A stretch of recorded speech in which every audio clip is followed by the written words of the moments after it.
Langsung saya rekam ya. Selamat siang peserta Able Deck ke-7 ya.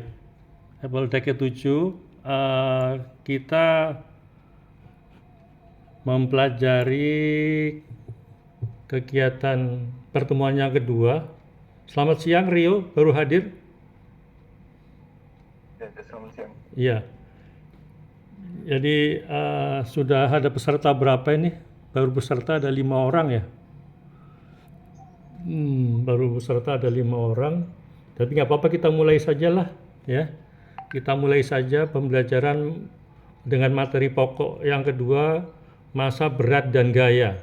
Jadi semua barang yang kita jumpai mempunyai massa ya. Massa adalah ukuran banyaknya materi yang dikandung oleh satu benda. Jadi apapun yang kita lihat di atas kapal, itu benda itu mempunyai massa sekecil apapun ya, sekecil apapun. Jadi awalnya tuh benda tadinya diam ya, diam. Tolong perhatikan, benda awalnya tuh diam, tidak bergerak sama sekali. Jadi kalau sekiranya barang itu sudah bisa bergerak, jadi ada pengaruh gaya. Ada pengaruh gaya yang mempengaruhi benda itu bergerak ya. Yang mempengaruhi benda itu bergerak. Karena pergerakan itu karena apa? Karena tarikan atau dorongan. Jadi kalau di kapal mau sandar atau mau berangkat, itu biasanya ada pengaruh dorongan atau tarikan sehingga kapal tersebut bisa mulai bergerak ya, bisa mulai bergerak karena pengaruh dorongan ataupun tarikan. Ini kok yang hadir cuma satu, yang lain kemana? Belum tampil ya? Jadi karena semua benda mempunyai massa ya, kemudian dengan massa itu karena pengaruh daripada tarikan atau dorongan, jadi timbullah gaya ya, timbulnya gaya. Oke, tolong tampil semua di layar ya, tolong tampil semua di layar sehingga akan saya dokumentasikan ke pembelajaran ya. Oke. Jadi kalau kemarin kita sudah mempelajari masalah pengukuran, pertemuan pertama ya, pengukuran besaran dan satuan. Sekarang kita meningkat pengetahuan kita mengenai massa, berat dan gaya. Jadi awalnya itu benda itu mempunyai massa, sehingga dengan adanya pengaruh dari terhadap benda itu sendiri karena dorongan maupun tarikan ya, bisa benda itu bergerak ya, ditarik bisa bergerak, didorong juga bisa bergerak ya. Itu karena pengaruh gaya. Jadi kalau gaya itu bisa dinyatakan dengan satuan Newton ya. Kemudian gaya itu juga bisa diperhitungkan. Misalkan penerapannya bisa digunakan untuk menghitung misalkan resultante gaya atau diturunkan menjadi resultante kecepatan dari sebuah kapal yang bergerak ke timur misalkan ya, yang bergerak ke timur dengan kecepatan misalkan 10 knot, kemudian arus bergerak ke arah selatan. Jadi sering kita sedang melayarkan kapal di garis haluan yang ditentukan, ternyata drift, kapalnya drift. Kalau nggak kita kembalikan lagi ke haluan yang dikemudikan, itu kapal lama-lama akan lari ke selatan ya. Itu makanya tugas jaga seperti itu.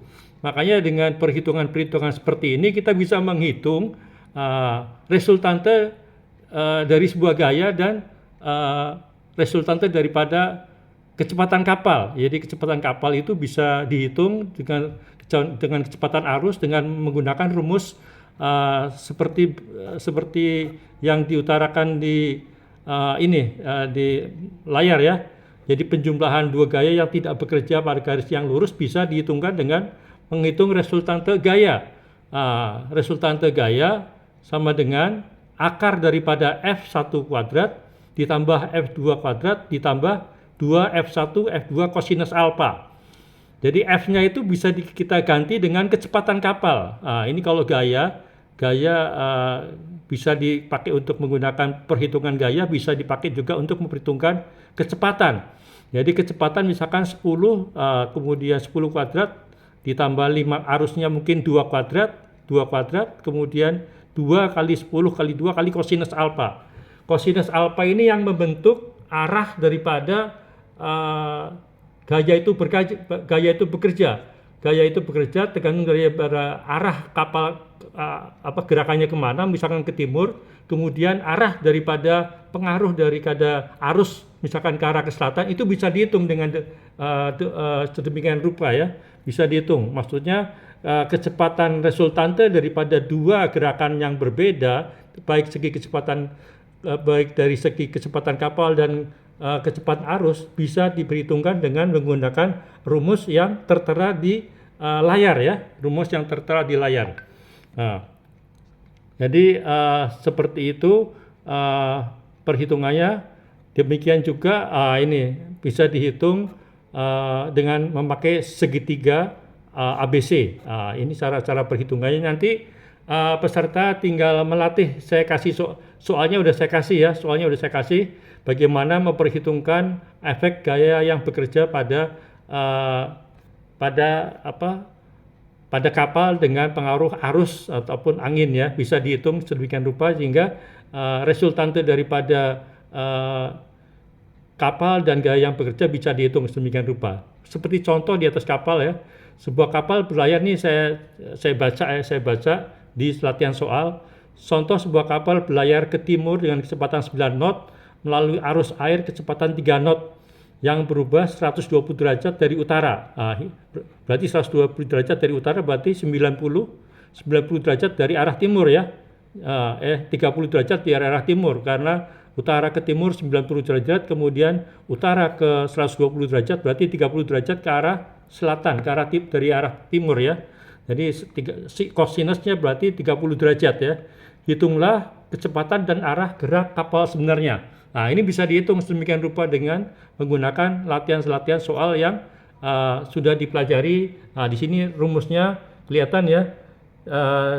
Delta V sama dengan akar daripada V1 kuadrat atau kecepatan arus, kemudian kecepatan kapal seperti pada V1, kemudian V2 kuadrat pada kecepatan arus, ditambah 2 kali V1 kali V2 kali kosinus alfa. Jadi tinggal masukkan rumus saja.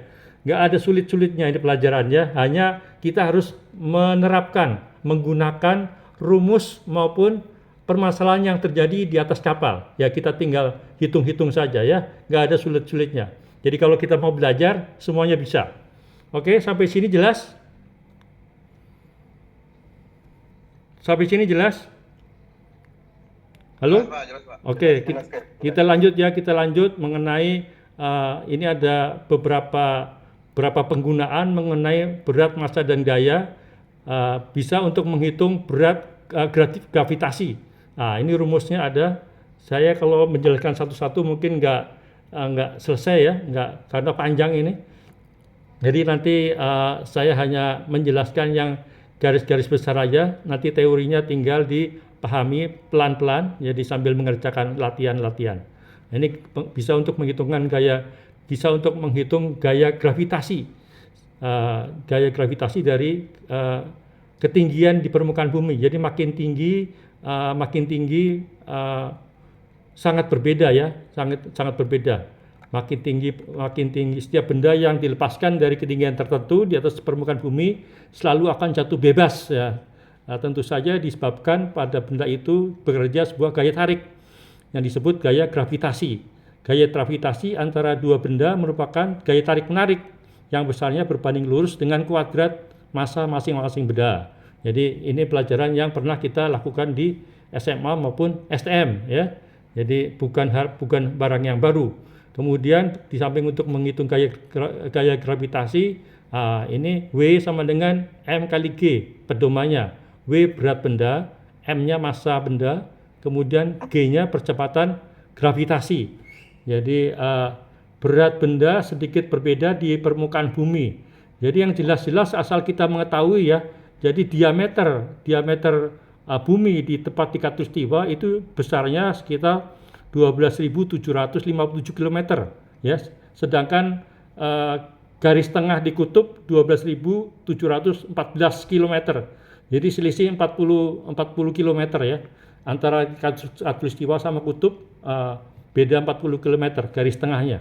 Jadi bumi itu nggak bulat-bulat kayak bola bener ya. Jadi di khatulistiwa permukaannya sekitar bedanya sekitar 40 km dengan yang di ekuator ya. Jadi bumi nggak bulat bener kayak bola kan gitu. Kalau pengertian seperti ini. Kemudian kita lihat bagaimana percepatan gravitasi pada ketinggian tertentu di atas permukaan bumi. Jadi ada rumusnya. Kemudian kita juga bisa menghitung untuk menghitung gaya gesek. Gaya gesek itu ada dua pengertian, gaya gesek statis sama gaya gesek kinetik. Jadi gaya gesek adalah suatu gaya yang timbul pada bidang permukaan benda yang bersinggungan dengan dan mempunyai kekasaran pada arahnya dan melawan arah kecenderungan gerak benda. Mu sama dengan mu kali n. Kemudian ini gaya gesek statis. Fs adalah gaya gesek yang dialami benda dalam keadaan diam atau tepat